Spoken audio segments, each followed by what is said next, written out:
Passons maintenant au Contact Me. Donc cette section est un peu plus compliquée parce qu'on va devoir utiliser les plugins.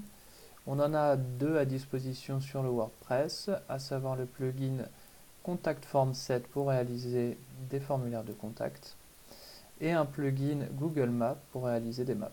Donc à ce niveau-là, il va falloir s'en servir. On va commencer par créer la structure.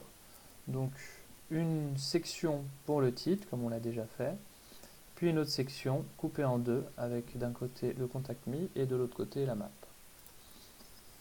Donc je vais utiliser une section avec une seule colonne dans laquelle je vais glisser tout de suite le titre que je vais noter contacter moi.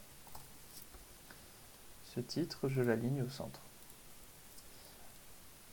Je vais donner une marge à la section du titre, une marge en hauteur de 25 pixels pour la séparer du reste. Et juste en dessous, j'ajoute une nouvelle section avec deux colonnes.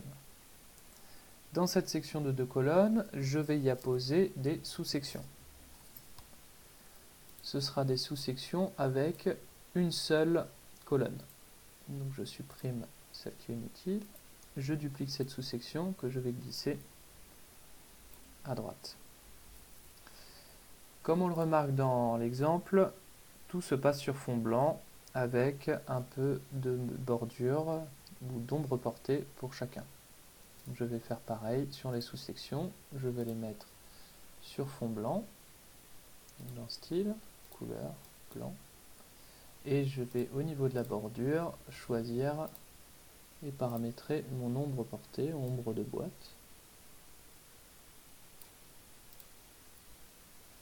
Parfait. Donc plutôt que de recommencer à droite, je vais dupliquer ce que j'ai fait ici.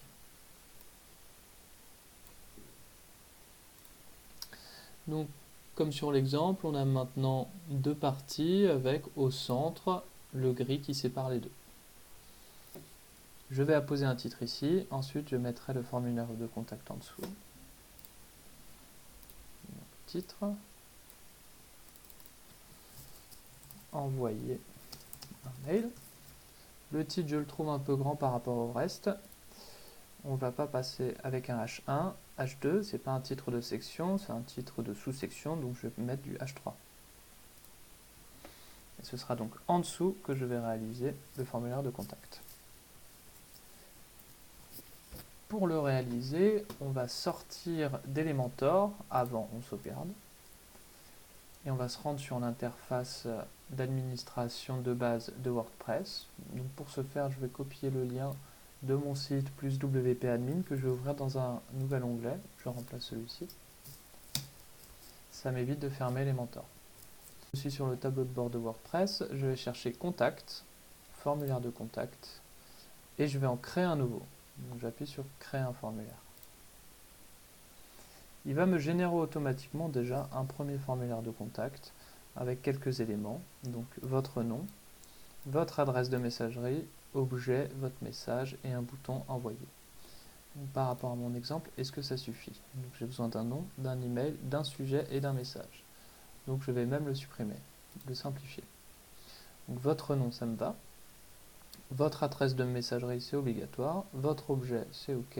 Votre message, en fait, il est exactement pareil. On ne va rien toucher du tout. Je vais néanmoins nommer ce formulaire. Donc, sur la barre du haut, je vais l'appeler mon formulaire. Et je vais l'enregistrer. Sur le côté à droite, j'ai un bouton bleu enregistrer. Donc là, il va être sauvegardé. Une fois qu'il est sauvegardé, j'ai un petit code court qui apparaît. Et WordPress m'invite à le coller dans mon article, dans ma page ou un widget. Donc je vais récupérer ce code-là et je vais aller le coller directement dans ma page. Je retourne sur Elementor, ma page c'est celle-ci, et je vais juste récupérer un module spécifique qui s'appelle code court, dans lequel je vais juste coller le formulaire de contact. Donc là, le formulaire s'affiche comme je le veux. Je remarque qu'il n'y a pas beaucoup de marge dans ma sous-section, donc je vais appliquer une marge supplémentaire, une marge interne, Donc j'ai cliqué sur sous-section, je suis allé dans Avancer et je vais mettre 15 pixels de marge. Voilà, pour détacher un petit peu le tout. Alors comme vous pouvez le constater, le formulaire de contact n'est pas très joli. Je n'ai pas paramétré d'aspect visuel bien spécifique là-dessus. Donc si vous souhaitez le faire en HTML, vous pourrez le faire à partir d'ici. Et si vous souhaitez utiliser un plugin pour améliorer l'aspect visuel de votre formulaire de contact, vous pouvez le faire, mais par contre il va falloir me demander directement par email d'installer le plugin en me le nommant et en m'envoyant le lien spécifique à ce plugin là. De mon côté, je ne vais pas m'attarder plus sur la mise en page de ce formulaire de contact. Occupons-nous de la partie droite maintenant, qui est le rappel de l'adresse, du numéro de téléphone et de l'email, plus une map Google. Donc pour le rappel des éléments de contact, c'est simple. Un formulaire de texte. Ici, mail, téléphone et adresse. Si je veux éviter les espaces, vous pouvez à chaque fois que vous allez faire entrer, appuyer aussi sur la touche Maj de votre clavier, ce qui fera en sorte d'éviter les espaces supplémentaires entre chaque ligne. Nous avions sur la précédente, sur la section de gauche, donné une marge interne de 15. On va tout de suite le faire sur la marge, sur la section de droite pour conserver une unicité. Et maintenant, nous allons passer à la création de la carte Google. Donc pour ça, rendez-vous aussi dans l'espace administration de WordPress de base, après avoir enregistré votre travail. Dans cet onglet, on a atterri sur le tableau de bord et on vient chercher dans la partie gauche Leaflet Map. Dans Leaflet Map, on va choisir Shortcode Helper et c'est à partir d'ici on va pouvoir déterminer à quoi ressemblera notre map. Donc c'est très simple en fait, il suffit de prendre ce petit pointeur bleu et de le mettre où on le désire sur la carte de la France ou ailleurs. Donc je vais sélectionner Toulouse et je ne vais pas rentrer plus loin dans le détail. Donc là, si vous remarquez, à chaque fois que je bouge le curseur, j'ai des données qui se mettent à jour en bas. C'est la position longitude et latitude du marqueur. Les codes que vous voyez ici, il va falloir les récupérer et de la même manière que le formulaire de contact, le coller dans un module de code court. Nous avons deux codes, ce coup-ci, le code de la carte, puis le code du marqueur. Donc il faut coller les deux à la suite. Donc je sélectionne d'abord le code court de la carte, je reviens dans Elementor, et je vais glisser ici notre module code court. Donc il se trouve un peu plus bas, il est ici. Alors pas de chance, je ne l'ai pas mis dans la section, dans la sous-section, voilà c'est bon. Je colle.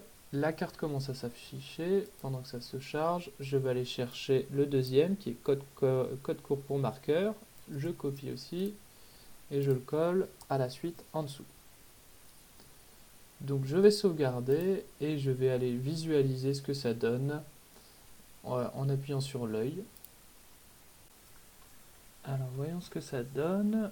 On va vers le bas et là on voit que la carte s'est bien affichée avec le petit qu'on voulait ajouter. Donc, si on compare avec l'exemple, on voit par contre qu'il n'y a pas de marge entre la carte et les bords de notre section. Donc on va essayer de faire pareil. Donc là on voit que la carte est ici, on la voit à partir du trait bleu, par contre elle ne va pas s'afficher au niveau d'Elementor. Donc ça on ne va pas pouvoir le voir. Pour retirer toutes les marges, il va falloir retirer toutes les marges de la colonne, de la section, mais aussi de notre module. Donc on va commencer par la colonne, on va aller dans Avancer et on va retirer toutes les marges internes et externes pour être sûr que tous les espaces soient bien utilisés. Au niveau de la section, ça va être pareil. On avait mis 15, mais là on va mettre 0. Donc notre carte, on voit qu'elle prend bien tout ce qu'il faut. Donc le seul problème, c'est que maintenant c'est pas très joli au niveau du texte. Alors il va falloir ajouter de la marge au niveau du texte seulement pour éviter d'impacter la carte. Donc là on va dans Avancer et marge interne pour le texte de 15 pixels comme on le voulait. Donc là ça va décaler un petit peu vers le bas le reste du contenu, mais notre carte sera toujours collée au bord de notre section. Donc je sauvegarde et je réactualise les prévisualisations pour bien observer les changements.